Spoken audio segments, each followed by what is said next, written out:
नहमदुहु व नुसल्ली अला रसूलिल करीम।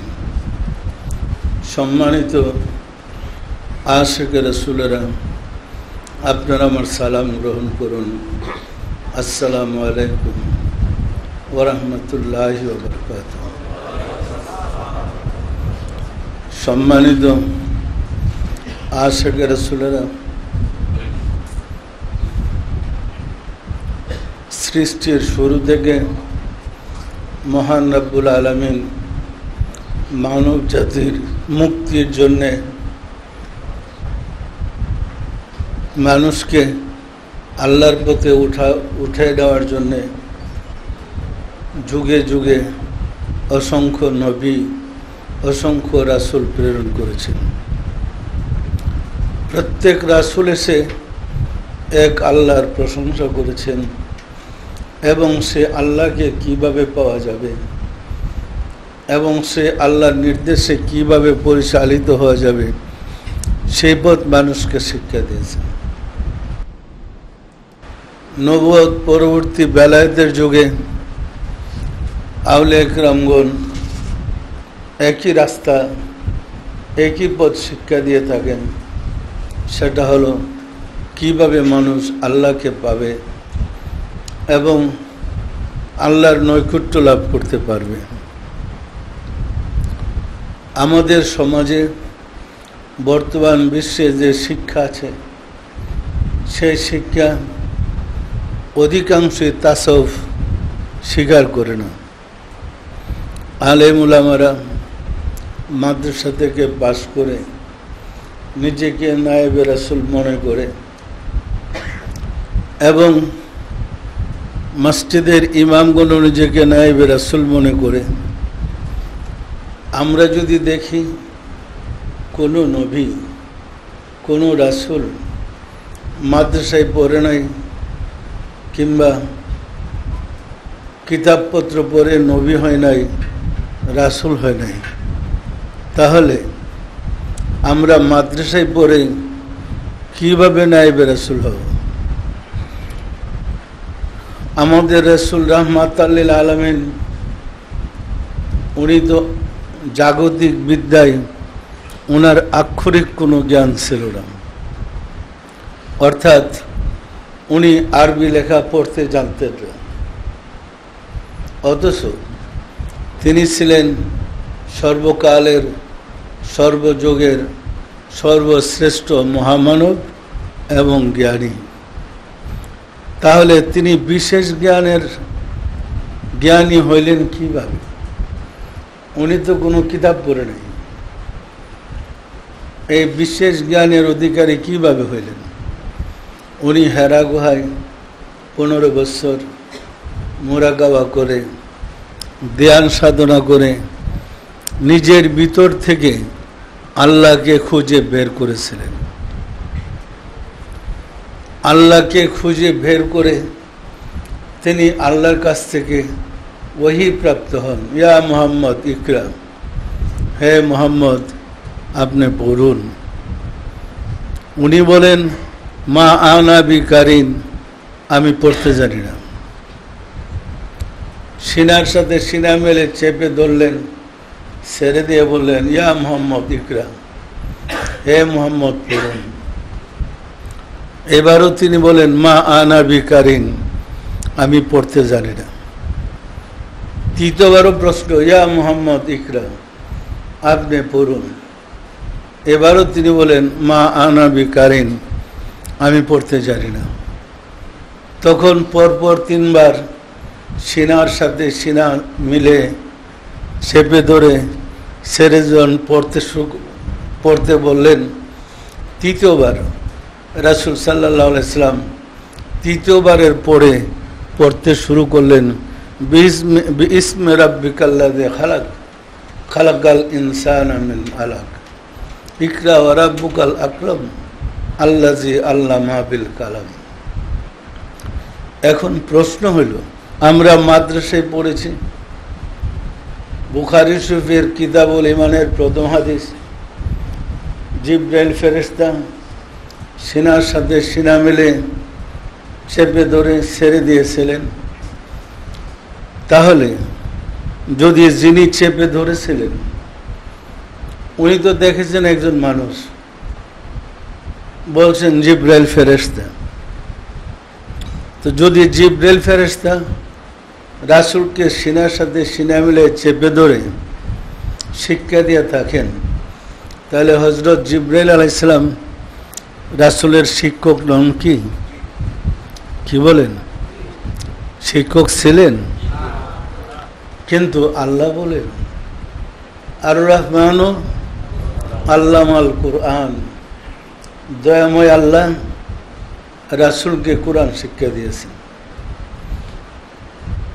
এখন এখানেই সমস্যার সৃষ্টি হয়েছে, দুইটা বিদ্যা একসাথে মিশানো কঠিন হয়ে পড়ছে। একটা হলো কিতাবের বিদ্যা, আর একটা হলো কলবের বিদ্যা। একটা হলো বাহ্যিক জগতের বিদ্যা, আর একটা রুহানি জগতের বিদ্যা, আত্মাময় জগতের বিদ্যা। দয়াময় আল্লাহ জিব্রাইল যদি সিনার সাথে সিনা মিলে রাসূলকে তাওয়াজ্জুহ দিয়ে থাকেন, তাহলে আল্লাহর নূরে রাসূল পয়দা, রাসূলের নূরে তামাম জাহান পয়দা। কথাটা ঠিক হয় না? জিব্রাইল কার নূরে সৃষ্টি? নূরে সৃষ্টি হলে সে কি রাসূলকে তাওয়াজ্জুহ দিতে পারে? আর যদি দয়াময় আল্লাহ রাসূলকে শিক্ষা দেন, আল্লাহ আসলেন কোথা থেকে? ওই হেরা গুহার ভিতরে কোথা থেকে আসলেন? এবং ওই রূপ সামনে দাঁড়ানোর পরে রাসূলের কেন জ্বর এসে বললো, ভয়ে কাঁপতে শুরু করলেন? সাধনা করলে দেখা যাবে আল্লাহ বলেন ওয়াফি আনফুসিকুম আফালা তুবসিরুন, তোমাদের নফসির মুকামে আমি বিরাজ করি, তোমরা কি দেখো না? দীর্ঘ 15 বছর ধ্যান সাধনা করতে করতে ওনার নফসির মুকাম থেকে যে সত্তা, তিনি বের হলেন, বের হয়ে আবার মিশা গেলেন, আবার বের হলেন, রাস্তাটা পরিষ্কার করলেন। তখন তিনি পড়তে শুরু করলেন বিসমি রাব্বিকাল্লাযী খালাক। এমন হলে কেমন হয়? ব্যাখ্যাটা এমন হলে কি ঠিক হয়? তাহলে কি আর জিবরিলের সমস্যা আছে? সম্মানিত আশিক রাসূলেরা, প্রত্যেকটা জিনিসের জাহের বাতেন আছে, কোরআনের জাহের বাতেন আছে। সুতরাং জাহিরি একটা বিষয়, রুহানি আর একটা বিষয়। সমস্ত নবী, সমস্ত রাসূল রুহানি বিদ্যা শিক্ষা লাভ করে আল্লাহকে পেয়েছিলেন, কালবি জ্ঞান অর্জন করে আল্লাহর সাথে যোগাযোগ করেছিলেন। এমন কোনো নবী রাসূল নেই, এমন কোনো আল্লাহর ওলি বন্ধু নেই যিনি মুরাকাবা করেন নাই অথবা মুরাকাবা ছাড়া আল্লাহকে পেয়েছে। যারাই আল্লাহকে পেয়েছে তারা মুরাকাবার বিদ্যার দ্বারা আল্লাহকে পেয়েছে। মুরাকাবার বিদ্যা মানুষকে পাপ রাশি থেকে বাঁচায়, ষড়রূপুর বেড়াজাল থেকে বাঁচায়, দুনিয়ার লোভ লালসা থেকে বাঁচায় এবং মনটাকে আল্লাহর দিকে ঝুঁকায় দেয়। এই কারণে সুফি সাধকদের কাছে গেলে মুরাকাবা শিক্ষা দেয়। সম্মানিত আশিক রাসূলেরা, আপনারা তালাশ করে দেখেন কোনো সুফির দরবারে, কোনো ওলি আল্লাহর দরবারে মারামারি কাটাকাটি আছে কি? বোমবাজি আছে? তাহলে সুফিরা শিক্ষাই দেয় একজন মানুষ কিভাবে পাপ কর্ম থেকে নিজেকে হেফাজতে রাখবে এবং আল্লাহর নৈকট্য লাভ করবে।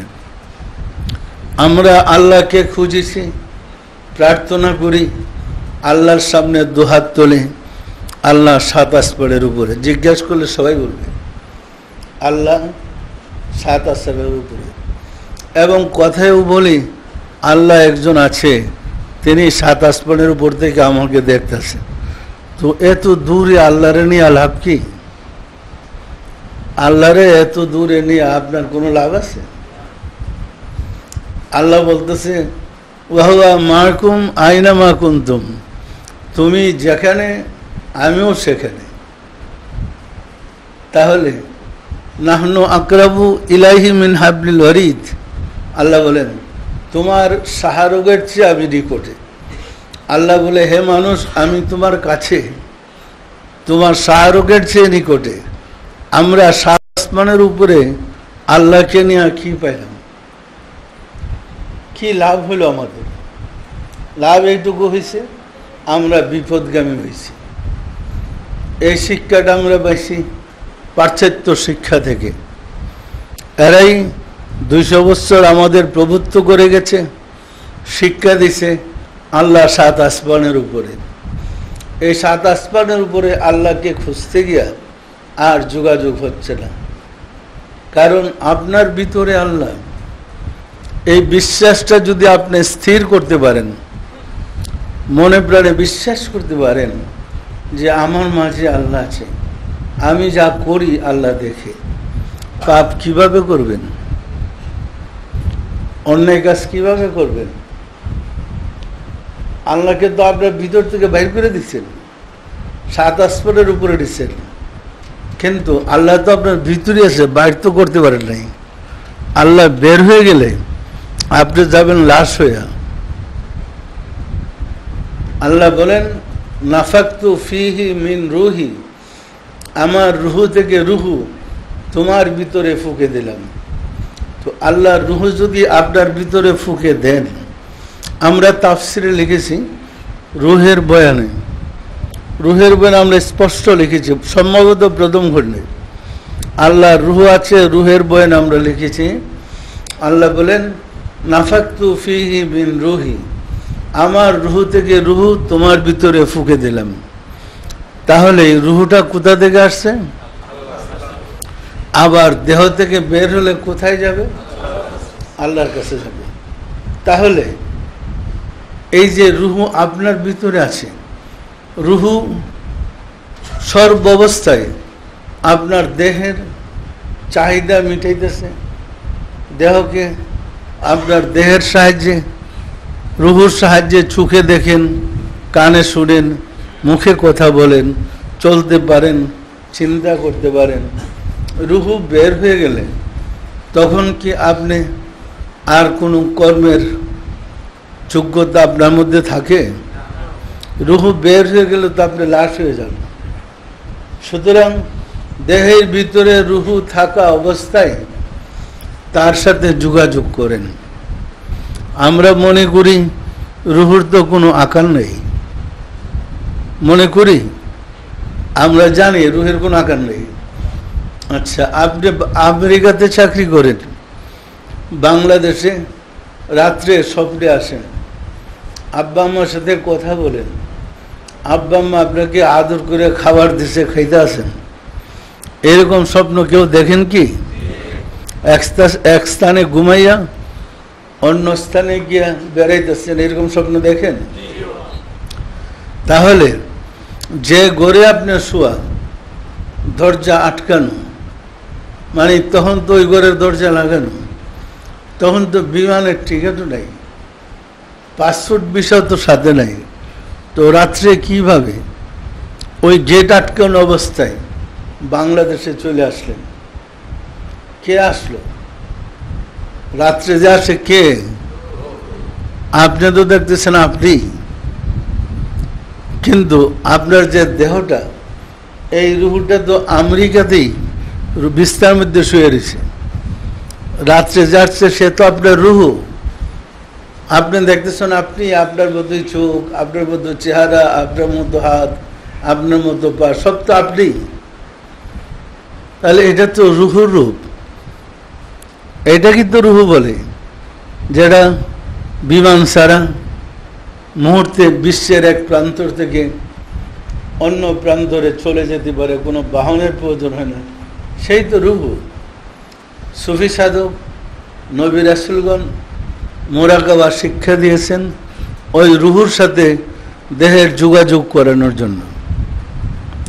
সবার ভিতরে রুহু আছে, কিন্তু দেহের সাথে যোগাযোগ, দেহের সাথে রুহু যোগাযোগ করতে পারছে না। সবার দেহের ভিতরেই রুহু আছে, কিন্তু নিজের রুহুর সাথে নিজে স্বেচ্ছায় ইচ্ছাকৃতভাবে যোগাযোগ করতে পারে না, পারে না পারার কারণে কোনো কিছু খবর অতীত বর্তমান ভবিষ্যৎ কিছুই বলতে পারে না। আপনি যদি সুফি সাধকদের কাছে যান, মুরাকাবা করে যে জিনিস আপনাকে রুহের সাথে যোগাযোগ থেকে বিচ্ছিন্ন করে রেখেছে সেটা হয়েছে আপনার কাম, ক্রোধ, লোভ, মোহ, মদ, মাৎসর্য, হিংসা, কিনা, বখিলি, আদাওয়াতি, এই ষড়রিপুগুলা। এই ষড়রিপুগুলা রুহের নয়, দেহের। এই ষড়রিপুর কারণে আমরা রুহের সাথে যোগাযোগ করতে ব্যর্থ হয়েছি।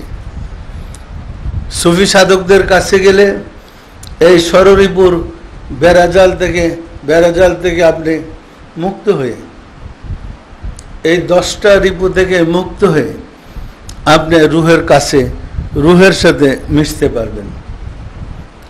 রুহের সাথে মিশার জ্ঞান অর্জন করতে পারলে আপনি রুহের চরিত্রে নিজেকে চরিত্রবান, রুহের আলো দ্বারা দেহকে আলোকিত করতে সক্ষম হবেন। তখন আপনি বুঝতে পারবেন যে আল্লাহ কি জিনিস, আল্লাহ কোথায়, আল্লাহ কোথা থেকে কোথায় ওহী পাঠায়। বুঝতে আর কোনো কিতাব পড়া লাগবে না, পরিষ্কার। কোথা থেকে কোথায় ওহী পাঠায়, 7 আসমানের উপর থেকে এসে ওহী নেয়া। তখন দেখবেন যে হাস্যকর ব্যাপার। যা পড়লাম, মাদ্রাসায় যা পড়লাম, বাবা চন্দ্রপুরের কাছে গিয়ে দেখলাম সব হাস্যকর ব্যাপার। এখনো তাই দেখলাম যে সম্পূর্ণ বিপরীত, পরিষ্কার।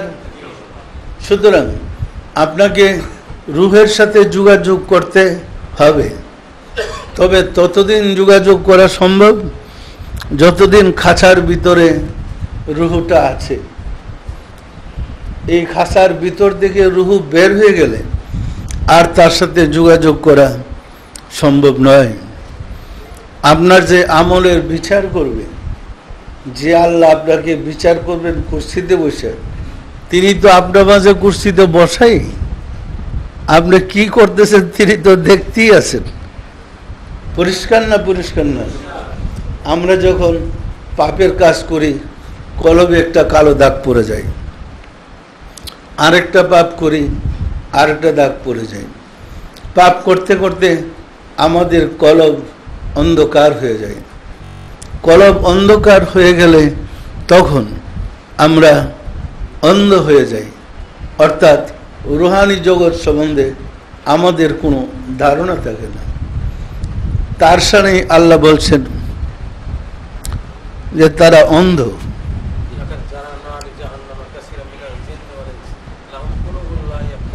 লাহুম কুলুবুন লা ইয়াফকাহুনা বিহা ওয়া লাহুম আয়ুনুন লা ইউবসিরুনা বিহা ওয়া লাহুম আযানুন লা ইয়াসমাউনা বিহা উলাইকা কাল আনআম বাল হুম আদাল উলাইকা হুমুল গাফিলুন।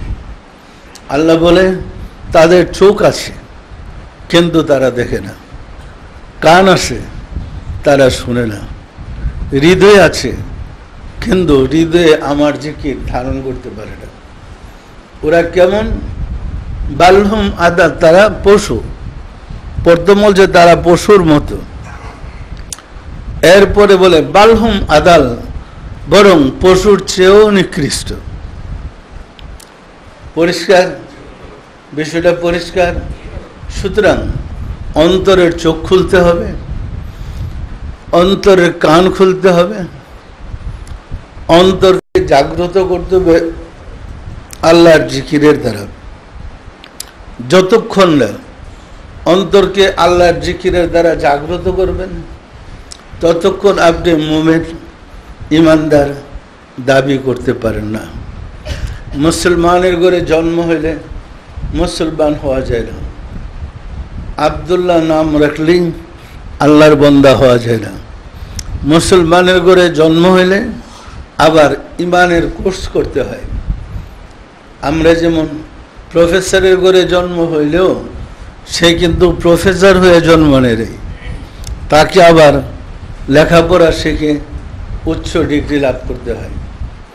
ওই রকম মুসলমানের ঘরে জন্ম হয়ে মুসলমান হওয়া যায় না, তাকে ইমানদার হওয়ার জন্য ইমানের কোর্স করতে হয়। ইমান মানুষের কলবে থাকে। ইমান কোথায় থাকে? ইমান কোথায় থাকে?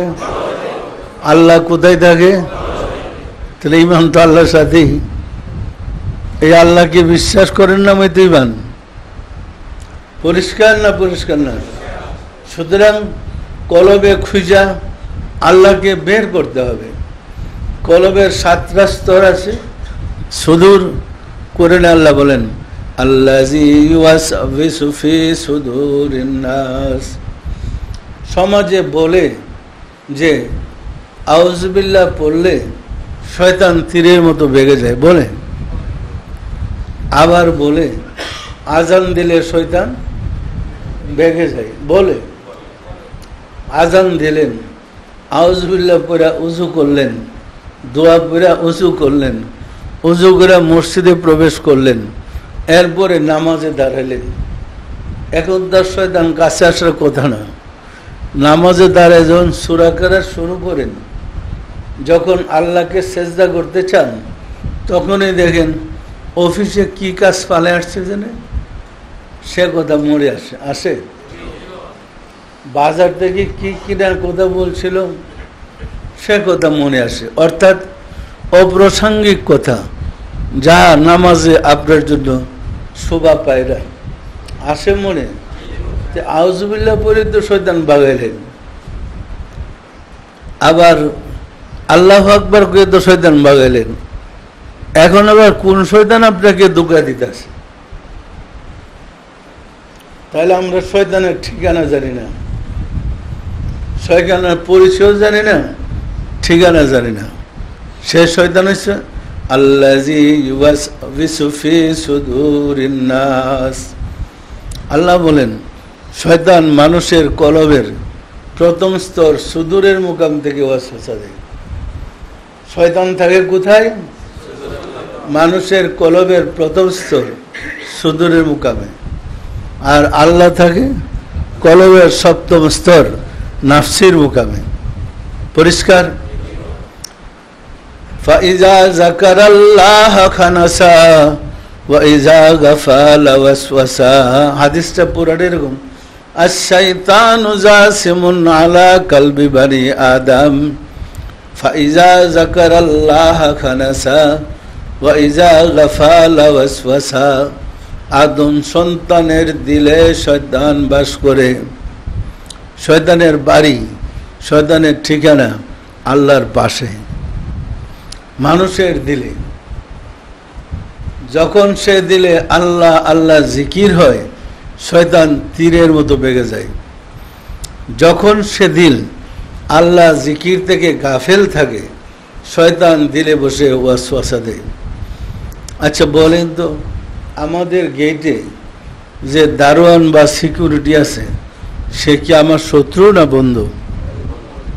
কি বলবেন? বন্ধু। তাহলে আপনি যে আল্লাহর কাছে যাবেন, গেটে তো শয়তান বসে রয়েছে। কলবের 7ম স্তরে আল্লাহ থাকে, আর প্রথম স্তরে শয়তানের ঠিকানা। যাবেন কিভাবে? ওই তো তার সাথে বন্ধুত্ব লাগাইতে হবে, না হয় তাকে একটা পাশ দেখাইতে হবে, যেটা দেখলে সে আপনাকে ছেড়ে দেবে। কেউ সত্য না মিথ্যা?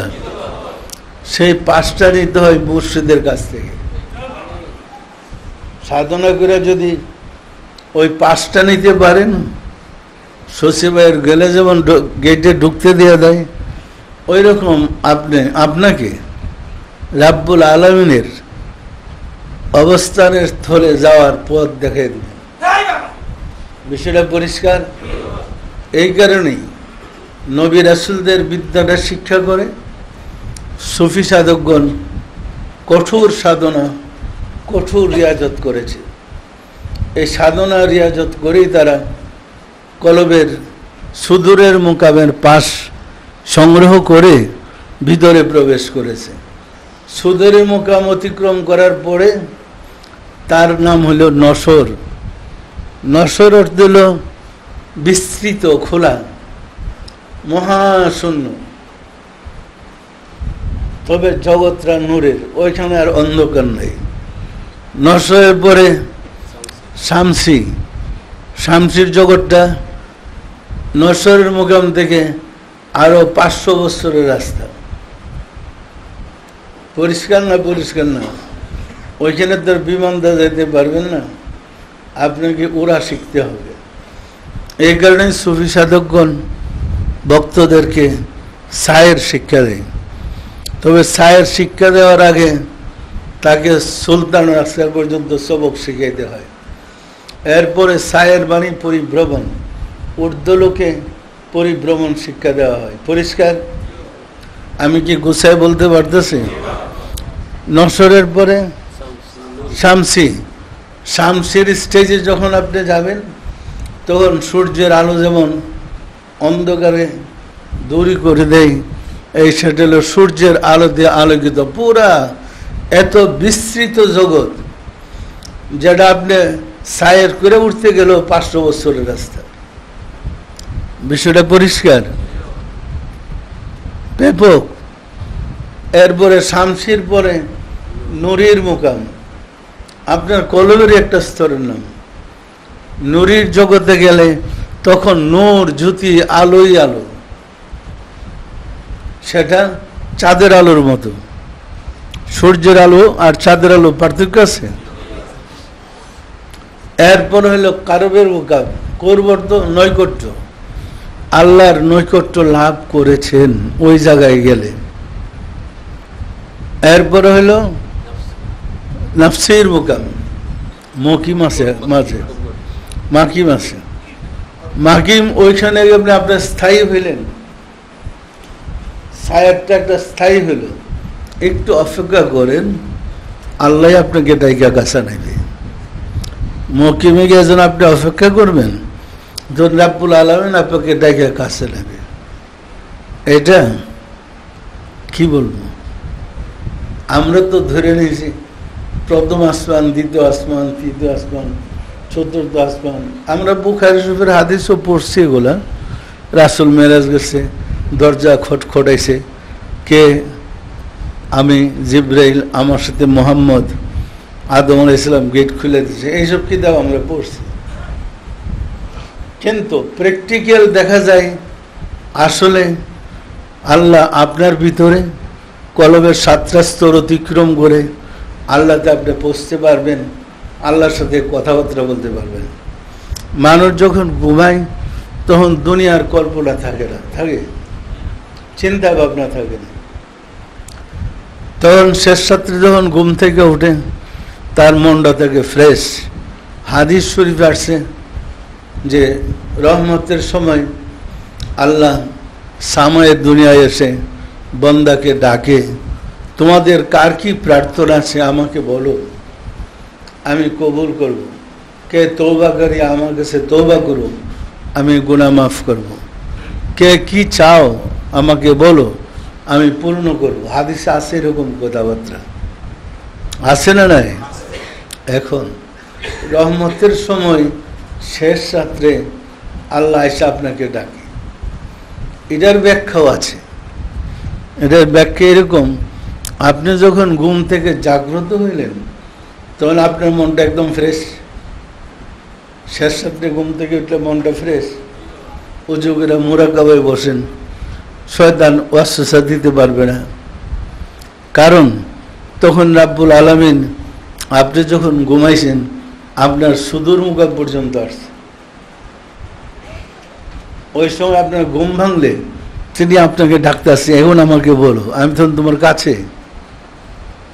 পরিষ্কার? আমি কি গুছিয়ে বলতে পারতেছি? তাসওয়ুফ কিন্তু না জানার কারণে সমাজে অনেক বেশি কঠিন। আসলে সহজ যদি বুঝেন, আমরা যদি বুঝি। কারণ যে যুগে জ্ঞান বিজ্ঞানের মানুষ এত উন্নত ছিল না, সেই যুগের মানুষ আদম আলাইহিস সালাম আল্লাহর সাথে কথা বললেন কেমনে? যদি কঠিন হইতো, বিষয়টা কঠিন ছিল না। আমরা উল্টাটা শিখিয়া এটাকে কঠিন বানাইছে। পরিষ্কার ধারণটা সম্পূর্ণ উল্টা, বাস্তবের সাথে জীবনের সাথে কোনো মিল নেই। কিন্তু ধর্মটা সৃষ্টি হয়েছে জীবন থেকে। নবী রাসূলগণ আল্লাহ রাসূলের আল্লাহর ধর্ম ধারণ করে জাতির কাছে উপস্থাপন করেছেন। এই ধর্ম ছিল বাস্তব। পরে কোরআন আসছে, পরে হাদিস আসছে। হাদিস তো প্রায় 200 বছর পরে আসছে। সুতরাং আগে ধর্মটা জানতে হবে, বুঝতে হবে, মানতে হবে। দেখেন আমরা বলি আল্লাহ নিরাকার, বলি না? এখন আমি যদি বলি আল্লাহ আকার, সর্বনাশ হয়ে গেছে। 99 সালে না এর আগে 90 সালে সংবাদ সম্মেলন করে বলছিলাম আমি আল্লাহকে দেখেছি। তো একটা পত্রিকায় শিরোনাম করছিল তিনি আল্লাহকে দেখেছেন বলে দাবি করেছেন। লাগিয়ে গেল হুলস্থুল হুজুরদের মধ্যে। আমি আল্লাহকে দেখলাম কেন? ওই দিক দেওয়ানবাগের বাড়িঘর জ্বালায় পড়ে সাপ। আল্লাহকে দেখলাম কেন? তো বুঝলাম আল্লাহকে দেখার মতো পাপ জগতে মনে হয় আর নাই। কি বলেন? হইলাম তো দোষী। কাফের ফতোয়া তো পাইলাম আল্লাহকে দেখা। এরপরে 99 সালে আবার বললাম যে আমি তো খারাপই। তখন আমি বলছি আল্লাহ আকার, তিনি নিরাকার নন। জিহাদ শুরু হয়ে গেছে। হুজুরদের ফতোয়াবাজি। আপনার বিশ্বাস করেন না আল্লাহ এক? আল্লাহ এক বিশ্বাস করেন? নিরাকারকে কি এক গণা যায়? এক তো গণিতের একটা সংখ্যা, 1 2 3। নিরাকারকে এক গণে কিভাবে? নিরাকারকে তো এক বলা যায় না। তো আল্লাহ এক সকল নবীরা বলছে। তা আমরা বললাম দোষ কি? আমি হয়তো একের ব্যাখ্যা দিছি যে নিরাকার হলে এক হয় না। হায়াত, মত, রিজিক, দৌলত, ইজ্জত, সম্মান কার হাতে? তা আল্লাহর হাত আছে। সবাই বলেন আল্লাহর হাতে। হাত আবার নিরাকার কবে থেকে হইল? বন্দা প্রকাশ্যে এবং গোপনে যে যা করে আল্লাহ দেখে না তা আল্লাহর চোখ আছে। চোখ কি নিরাকার হয়? বন্দা প্রকাশ্যে অথবা গোপনে যা প্রার্থনা করে, যা বলে আল্লাহ শোনে না? তাহলে শোনার জন্য তো কান সরত। কান কি নিরাকার হয়? কোরআন আল্লাহর বাণী। কার বাণী?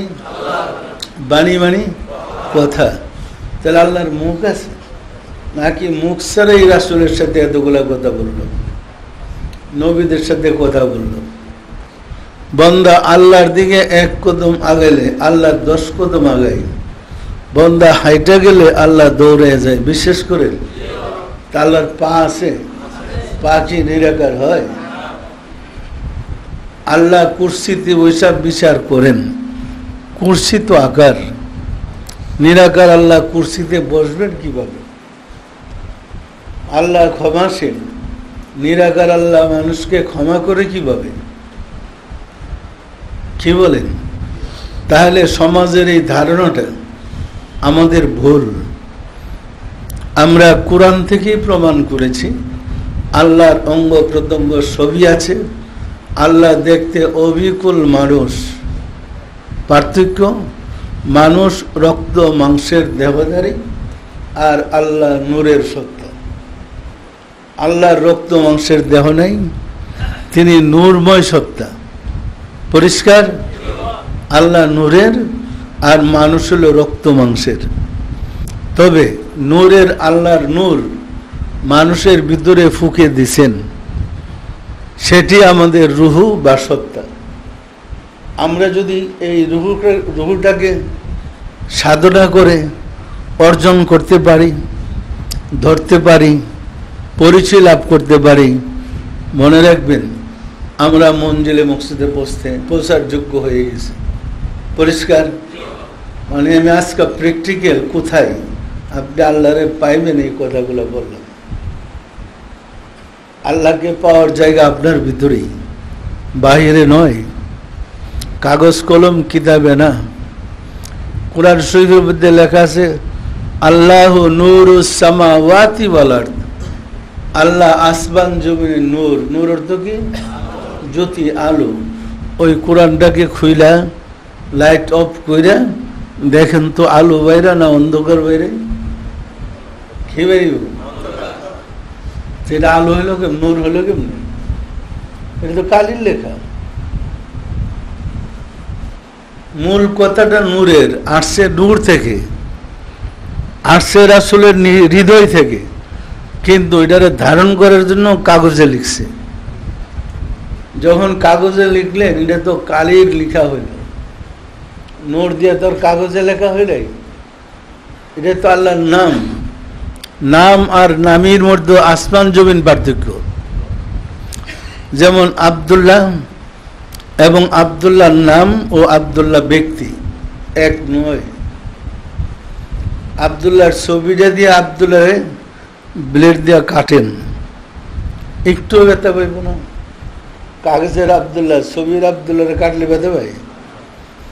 আর ব্যক্তি আব্দুল্লাহর গায়ে ব্লেডটা পুষ দিয়া দেখেন, চিল্লা চিল্লি লেগে গেছে। কে?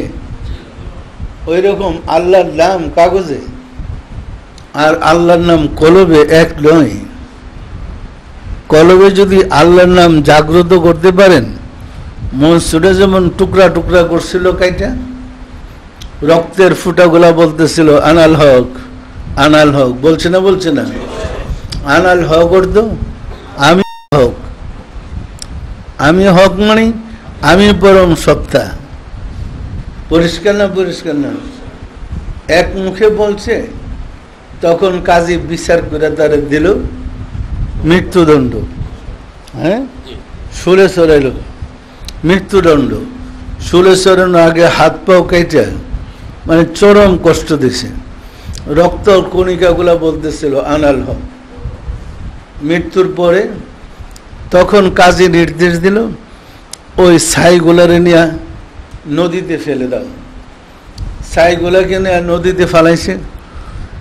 নদীতে নদীর জল রাশি ফুটাই ফুটাই সব বলতেছে আনাল হোক, আনাল হোক। ওখানে তার একটু পানি না, নদী ভর্তি পানি, সকল পানি বলতেছে আনাল হোক। এটা ফিরে এবার কেমন? আগে মুখে বলছিল এটাই ভালো আছিল, এখন যে সারা পানিতে বলতেছে।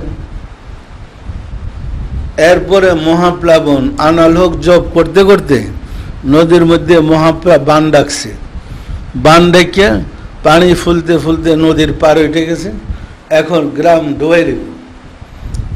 এর আগে মানসুর বলে গেছিলেন তার অনুসারীকে যে হয়তো সামনে আমাকে মানুষ হত্যা করে কেটে টুকরা টুকরা করে পুরাইয়া ছাই করে এরপর ছাইয়ের কণাগুলা এই নদীতে ফালাইবে। তখন নদীতে মহাপ্লাবন এসে সবাইকে ডুবাই মারবে। যখন মহাপ্লাবন হইয়া সব পানির কাতরাগুলা বলতেছে আনাল হোক, তখন বলে গেছিল যে আমার এই যে সিরা কম্বলটা আছে, এই সিরা কম্বলটা নিয়ে নদীর পানির উপরে ফেলে বলবা মনসুরের দোহাই তুমি থেমে যাও। তখন ওই ভক্ত ওই সেরা কম্বল নিয়ে ছুটে এসে নদীকে বলছিল মনসুরের দোহাই, হে আনাল হক তুমি থামো। তখন পানি শীতল হয়ে গেছে, শান্ত হয়ে গেছে। তো আপনার কলবে যখন ওই রব, ওই জিকির পরিপূর্ণ জারি করতে পারবেন, আপনাকে কাটলো ওই জিকিরই বেরিয়ে। আগুনে পোড়াইলে ছায়ের মধ্যে থেকে জিকিরই বেরিব। আমি কি গুছিয়ে বলতে পারতাছি? এই বিদ্যাটাকে তাসাউফ বলে। এই বিদ্যায় পণ্ডিত যারা তারা রাস্তা দিয়ে হেঁটে গেলে গাছে পাতা ধুলিকণা বালিকণা আল্লাহর জিকির করে এর নিচের কানেই শুনে। কুরআনে আছে ইউসাব্বিহু লিল্লাহি মা ফিস সামাওয়াতি ওয়া মা ফিল আরদ, আসমান জমিনের মাঝে যা কিছু আছে সব আল্লাহর জিকির করে। আপনি রাস্তা দিয়ে হাঁটলে দেখবেন আপনার কানে জিকিরের শব্দগুলো আসতেছে, কিন্তু ওই জিকিরটা আপনার ভিতরে জাগ্রত করতে হবে। বাইরে কোরআনের আয়াত দিয়া কানে কোরআনের আয়াতটা লাগায় ঘুরে জিকির শুনবেন না, এই তো কাগজের। পরিষ্কার না? পরিষ্কার না? সুতরাং সাধনার জগৎ ভিন্ন। ওই জগতে যারা গিয়েছে তারা সম্মানিত হয়েছে। ওয়ারাফা'না লাকা যিকরাক, রাসূলের শানে বলেছে, হে রাসূল, আপনাকে আপনার সম্মান, আপনার জিকির, আপনার সম্মান সবার ঊর্ধ্বে করে দিয়েছি। সুতরাং যারা ওই কলবের বিদ্যায় বিদ্যান, আল্লাহ তাদেরকে সম্মানিত করে। সে একটা রাস্তার ফকির, কেউ তারে পছন্দ করে না, দেখতে পারে না। মৃত্যুর পরে দেখেন লোকজন গিয়ে তার মাজার বানায় লাই, মাজার বানায় খেদমত করতে শুরু করে। কবরের দু একটা অলৌকিক ঘটনা দেখায়, তখন মানুষ পাগল হয়ে যায়। সত্য না মিথ্যা বলেন তো? আর বিখ্যাত হুজুর পাগড়ি পুগড়ি লইয়া চলতেছে, এ মরলে কোনো মতে কবর দিয়ে আসতে পারলে বাসে। এর কাছে কোনো লোক যায়? এই হুজুর গো কাছে কবরে কেউ যায় জিয়ারত করতে? কিছু পাইতে যায়? সে দিবে কোথা থেকে? সে তো মানুষের কাছে চাই। পরিষ্কার না? পরিষ্কার না? সুতরাং যিনি আল্লাহকে পেয়েছেন তার দেওয়ার অনেক কিছু আছে, আর যিনি আল্লাহকে পায় নাই সে খালি ফকির, সে দিবে কি? এই কারণেই আমরা বাবা চন্দ্রপুরীর কদমপাকে গিয়েছিলাম, দীর্ঘ এক যুগ ওনার সহবতে কাটাইলাম। কাটানোর পরে যে ধর্ম শিখলাম সে ধর্ম বাস্তব ধর্ম। ওই ধর্ম পেতে গিয়া কিতাবের ধর্ম আমাকে ভুলতে হয়েছে। পরিষ্কার? কিতাবের ধর্ম ভুলার পরে কলমের ধর্মের যোগাযোগ আমি কি গুছিয়ে বলতে পারতাছি? কিতাবের ধর্ম মানুষকে আমিত্ব বাড়িয়ে দেয়। মাদ্রাসার দিকে পাশ করার পরে তো সালামই দিতাম না মানুষের, কেন? আমি হুজুর, আমার সালাম দিবে। কিন্তু মুর্শিদের দরবারে যখন গেলাম উল্টে গেল। সুতরাং তাসাউফের ভেদ, ব্যাখ্যা, বিশ্লেষণ না বুঝে কোরআনের ব্যাখ্যা বাংলা অর্থ পড়ে বুঝা নেবেন, এই চিন্তা করেন না, এটা ভুল। যারা অনুবাদ করছে হেরাও বুঝেন। একটা উপবাদ দিলে ভালো বুঝবেন। যেমন তাফসির, কোরআনের তাফসির আছে না? আপনার একটা আদিম তাফসির থেকে বড় তাফসির আছে, খুঁজে দেখেন। তাফসিরে লেখা আছে, ইন্না আরাদনাল আমানাতা, আমি এই আমানত পাহাড়ের উপর নাজিল করলাম, পাহাড় উহাকে গ্রহণ করে নাই। পর্বতে নাজিল করলাম, পর্বত উহা গ্রহণ করে নাই। আমি এই আমানত মানুষের উপরে দিলাম, মানুষ উহা গ্রহণ করেছে। এরপরে বলে জালুবান জাহুলা, মানুষ কি মূর্খ, কি জাহেল। মানুষ আমানতটা গ্রহণ করেছে, তাকে আবার আল্লাহ বলে মানুষ মূর্খ এবং জাহেল, মূর্খ এবং জালেম। জালুমান জাহুলা, জাহেল এবং জালেম। সুতরাং আমানতও গ্রহণ করলাম, আবার জালেমও হইলাম, জাহেল হইলাম, কি ব্যাপার? এই তাফসিরে বিখ্যাত তাফসির কারকগণ এই পর্যন্ত কোরআনের সবচেয়ে শ্রেষ্ঠ তাফসির কারক যারা, মুফাসসির যারা, কেউ কেউ লিখছে আয়াতের ব্যাখ্যায় যে এই আমানত বলতে পবিত্র কোরআনকে বোঝায়। কেউ কেউ বলছে আমানত বলতে ইমানকে বোঝায়, কেউ কেউ লেখছে আমানত বলতে ইসলামের শরীয়তকে বোঝায়। এই তিনটা কথাই বলছে, শরীয়ত, ইমান, কোরআন। তিনটা কি এক জিনিস? তাহলে তিনজনের মত তিন রকম। আমানত তো আর তিনটা দেয় নাই, তিন রকম দেয় নাই। এই হুজুরের তাফসির বলে আপনি কোন দিকে যাবেন?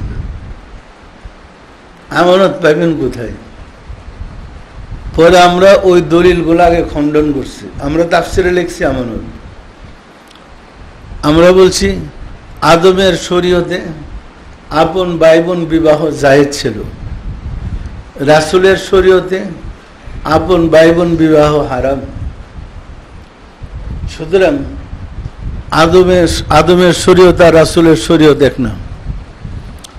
মুসা আলাইহিস সালামের জমানায় জুমার দিন ছিল শনিবার, ঈসা নবীর জমানায় জুমার দিন হলো রবিবার, রাসূলের জমানায় জুমার দিন হলো শুক্রবার। সুতরাং এক এক নবীর শরীয়ত এক এক রকম। আমানত তো এক এক রকম না, আমানত তো একটা। কি বলেন? সুতরাং যারা আমানত বলতে শরীয়ত বলছেন এরা ভুল বলছে। এটা বললে কি আমার অপরাধ হবে? যারা আমানত বলতে কোরআনকে বুঝাইছে তারাও ঠিক বলে নাই। কারণ আমানতটা শুরু হয়েছে আদম থেকে। আদম আলাইহিস সালামের জমানায় তো কোরআন আসে নাই, অন্য কোন নবীর জমানায় তো কোরআন আসে নাই। কোরআন ধরছে রাসূলের কাছে, আমানত বলতে কোরআন হইল কিভাবে? এই হুজুরদের তাফসির পড়া আপনি যে কই যাবেন আল্লাহরে পাইতে, আল্লাহই ভালো জানে। যারা বলছে আমানত বলতে ইমানকে বোঝায় তারাও ভুল বলছে। কারণ যদি আল্লাহ সকল মানুষকে ইমান দিয়া পাঠাইতেন তাহলে জগতে একজোড়ও কাফের থাকতো না। কি সবাই ইমানদার? কোরআন বলছে কুলিয়া আইয়ুহাল কাফিরুন, হে রাসূল আপনি কাফিরদেরকে বলুন। তাহলে কাফের আছে তো? ইমানদার, ইমান যদি হইতো আমানত তাহলে সকল মানুষই তো ইমানদার হয়ে যেত, মুমিন হয়ে যেত। সুতরাং এটাও ভুল। এরপর আমাদের কথা বলছি, তাহলে আমানত বলতে কি বোঝায়? আমরা বলেছি রুহটাকে বোঝায়। সুতরাং রুহটাকে কলঙ্কিত করেন না। আমরা দেহের দ্বারা যদি পাপ করি রুহটা কালিমাযুক্ত হয়, কলঙ্কিত হয়। আর দেহের দ্বারা যদি ভালো কাজ করি রুহ খুশি হয়, শান্তি পায়। সুতরাং রুহকে কালিমা মুক্ত করার জন্যই সুফি সাধক ওলি আল্লাহদের সান্নিধ্যে যেতে হয়, ওইখানে গিয়া কোর্স করতে হয়। আল্লাহ প্রাপ্তির পথে 37টা কোর্স আছে। এমনি তো আমরা কলেজ বিশ্ববিদ্যালয়ে ওই কলেজের পার্টিশন আছে, রুম আছে, বিভিন্ন ক্লাস আছে, আছে না নাই? কিন্তু ওলি আল্লাহদের ক্লাস হলো মানব দেহে। আপনার মানব দেহের মধ্যেই ক্লাসগুলো আছে। ক্লাসগুলোর নাম কলব, রুহু, সের, খফি, আকফা, নফস, আব, আতশ, খাগ, বাত। এই 10টা ক্লাস। এই 10টা ক্লাস আপনার দেহের ভিতরেই। সুতরাং ওলি আল্লাহদের কাছে গেলে এই 10টা ক্লাস আপনারা পাস করাইব। এটা পড়া সারলে আপনার দেহের মধ্যে সর্বশেষে জিকির চালু হবে। সারা শরীরে যখন জিকির চালু হয় তখন আপনি বুঝতে পারবেন লক্ষ কোটি যতগুলা কোষ আছে দেহে, একটা মানুষের শরীরে যত কোষ আছে প্রতিটা কোষ গুনগুন করে জিকির করতে আসে। তখন কিন্তু পরম আনন্দ লাগে। ঘুমাইলে তখন ওই জিকির বন্ধ হয় না, কথা বললে জিকির বন্ধ হয় না, খেতে বসলে জিকির বন্ধ হয় না, মিষ্টির সুরে ওই জিকিরগুলো চলতে থাকে। পরিষ্কার? আমি কি গুছিয়ে বলতে পারতেছি? আপনাদের পেশ লাগে? সুতরাং এই জিকির শেখার জন্যই ওলি আল্লাহদের কাছে যেতে হয়। এই জিকিরটা হুজুরদের কাছে নাই, মাদ্রাসায় পড়ে না, এই বিদ্যাটা মাদ্রাসায় নাই। তো মাদ্রাসায় পড়ে ফতুয়া শিখতে পারে, জিকির জানে না। আল্লাহ বলেন, যার কালবে জিকির জানে নাই সে বিপদগামী। ফাইলুল লিল কাসিয়াতি কুলুবুহুম মিন যিকরিল্লাহ উলাইকা ফি দালালিম মুবিন। যার কালবে আল্লাহর জিকির জারি নেই সে প্রকাশ্য বিপদগামী। সুতরাং এই জিকিরের জন্যই ওলি আল্লাহদের কাছে যেতে হয়। আমি কি গুছিয়ে বলতে পারছি? তো যাদের কালবে জিকির আছে তারা কি গাড়িতে আগুন লাগাইব? মানুষ হত্যা করবে? বোম ফাটাবে? এই কারণে আল্লাহ রাসূল বলছে, আল মুসলিমু মান সালিম আল মুসলিমুনা মিন লিসানিহি ওয়া ইয়াদিহি। সেই প্রকৃত মুসলমান যার জবান দ্বারা এবং হাতের দ্বারা অন্য মানুষ নিরাপদে থাকে। বলে নাই মুসলমান নিরাপদে থাকে? যার মুখের দ্বারা এবং হাতের দ্বারা অন্য মানুষ নিরাপদে থাকে তাকে মুসলমান বলে। আর যার হাত মুখের দ্বারা কোনো মানুষ নিরাপদ নয় সে রাসূলের ভাষায় মুসলমান না। মুসলমান না হইলে কি হয় আপনারাই জানেন। আসুন রাব্বুল আলামিনের সাহায্য চাই, তিনি যেন দয়া করে আমাদেরকে হেফাজত করেন। পরিষ্কার? সম্মানিত আশিক রাসূলেরা, বর্তমান সময়টা কঠিন যাইতেছে। আপনাদের প্রতি আমার পরামর্শ সেটা হলো রাস্তাঘাটে চলাফেরা সাবধানে করবেন এবং মসজিদের চেহারা মুবারক খেয়াল করে চলবেন যেন বিপদে আল্লাহর সাহায্য পান। কারণ চলাফেরা যে কোনো সময় পুলিশে যদি গুলি করে তাতেও লাগতে পারে, আবার কেউ ককটেল মারলেও তাতেও লাগতে পারে। যদি আপনি খেয়ালে থাকেন, মসজিদের স্মরণে থাকেন, তখন আল্লাহ আপনাকে হেফাজত করবে। এটাই তাসাউফের বিধান, তাসাউফের নিয়ম। পরিষ্কার? আউযু বিল্লাহি মিনাশ শাইতানির রাজীম। বিসমিল্লাহির রহমানির রহিম।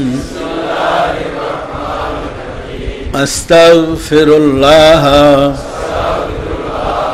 রাব্বি মিন কুল্লি জামবি ওয়া আতুবু ইলাইহি।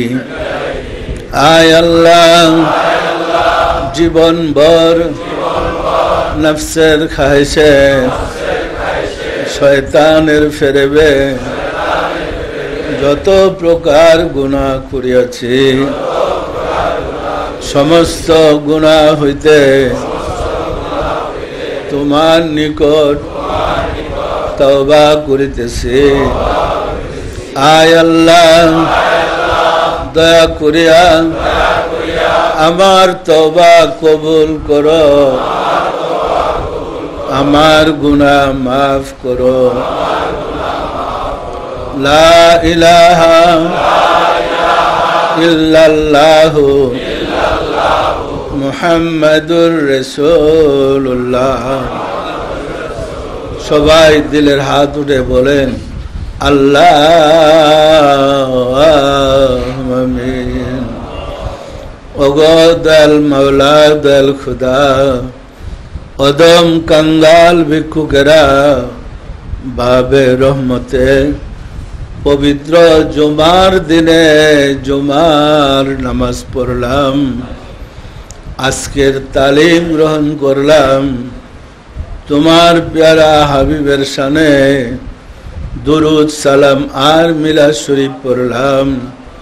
সবশেষে আলাপ আলোচনার পরে তওবা করে তোমার শাহী দরবারে জোরহাত করে মাফ চাই। নফসের তাড়নায় রিপুর দুকায় যত ভুল বেয়াদবি করেছি দয়া করে মাফ করে দাও, মাফ করে দাও মাওলা। আমাদের ভুল বেয়াদবিকে মাফ করে দাও, আমাদের ইবাদত গুলো কবুল করে নাও। এর ফজিলত পৌঁছে দাও তাজদারে মদিনা সরকার দু আলম হযরত মুহাম্মদ মুস্তাফা আহমদ মুস্তাফা সাল্লাল্লাহু আলাইহি ওয়াসাল্লামের হুজুরে সওয়াব নজর পৌঁছাও। রাসূল পাক সাল্লাল্লাহু আলাইহি ওয়াসাল্লামের সম্মানিত পিতা মাতা দাদা দাদি নানা নানি আল আওলাদ আল আসহাব আজওয়াজ মুতাহিরিন আল বাইতিন খুলাফায়ে রাশিদিন দের আরওয়াহ পাকের হুজুরে সওয়াব নজর পৌঁছাও। খাতুনে জান্নাত মা ফাতেমা রাদিয়াল্লাহু তাআলা আনহা, সাইয়েদনা হযরত ইমাম হাসান, সাইয়েদনা হযরত ইমাম হুসাইন রাদিয়াল্লাহু তাআলা আনহুমা যাহারা দিন ইসলামের জন্য কারবালার প্রান্তরে শাহাদাত বরণ করে গেল রে মাওলা, দয়া করে তাদের আরওয়াহ পাকের হুজুরে সওয়াব নজর পৌঁছাও। বাবা আদম আলাইহিস সালাতু সালাম হইতে রাসূল সাল্লাল্লাহু আলাইহি ওয়াসাল্লাম পর্যন্ত যত আম্বিয়া کرام দারুল বাকায় তাশরীফ নিয়েছেন তাদের আরওয়াহ পাকের হুজুরে সওয়াব নজর পৌঁছাও। সওয়াব নজর পৌঁছাও মাওলা। আমার সহোদর মনে খাতুনে জান্নাত কুতুবুল আখতাব সয়দা হামিদা বেগম রাহমাতুল্লাহ আলাইহার হুজুরে সওয়াব নজর পৌঁছাও মাওলা। আমার মুর্শিদ পিরানে পীর দস্তগীর সুলতানুল মাশায়েখ সুলতানিয়া মুজাদ্দাদিয়া তরিকার ইমাম শাহ চন্দ্রপুরী রাহমাতুল্লাহ আলাইহি হুজুরে তার সহোদর মনি হযরত বড়মা রাহমাতুল্লাহ আলাইহি হুজুরে সওয়াব নজর পৌঁছাও মাওলা। হযরত খাজা বাহাউদ্দিন নকশবন্দ রহমাতুল্লাহ মুজাদ্দিদ আল ফিসানি রহমাতুল্লাহ, খাজা মাইনুদ্দিন চিশতি রহমাতুল্লাহ, বড় পীর হযরত আব্দুল কাদের জিলানী রহমাতুল্লাহ, তাদের তরিকার সিলসিলায় যত পীর ওলি গাউস কুতুব तमाम পৃথিবীর মুমিন মুমিনাত যে যেখানে ইন্তেকাল করিয়াছে মাওলা, দয়া করে তাদের আরওয়াহ পাকের হুজুরে সওয়াব নজর পৌঁছাও। আমরা ভিক্ষুকেরা যারা তোমার শাহী দরবারে হাত উঠাইলাম, আমাদের আপন আপন গর্ভ ধারিণী মা জননী, জন্মদাতা পিতা, মহাব্বতের স্ত্রী, শ্রদ্ধেয় শ্বশুর শাশুড়ি, দাদা দাদি, নানা নানি, খালু খালা, ছেলে মেয়ে খেয়ে সাকরাবা যে যেখানে ইন্তেকাল করিয়াছে মাওলা, দয়া করে তাদের আরওয়াহ পাকের হুজুরে সওয়াব নজর পৌঁছাও। আর যারা জগতের বুকে বেঁচে আছে তাদের প্রতি রহমত নাজিল করো, তাদেরকে আশিকে রাসূল বলে দাও। মাওলা গো, আল্লাহ দেল মাওলা দেল খুদা, আমাদের হৃদয়ের কালিমা দয়া করে দূর করে দাও। আমাদের হৃদয়কে তোমার নূরের আলো দ্বারা আলোকিত করে দাও। আমাদের মাঝে তোমার জজবাত পয়দা করে দাও। আমাদের বিপদ আপদ দূর করে দাও। আমাদের মুনাজাত কবুল করে নাও। আমিন। লা ইলাহা ইল্লাল্লাহ মুহাম্মাদুর রাসূলুল্লাহ।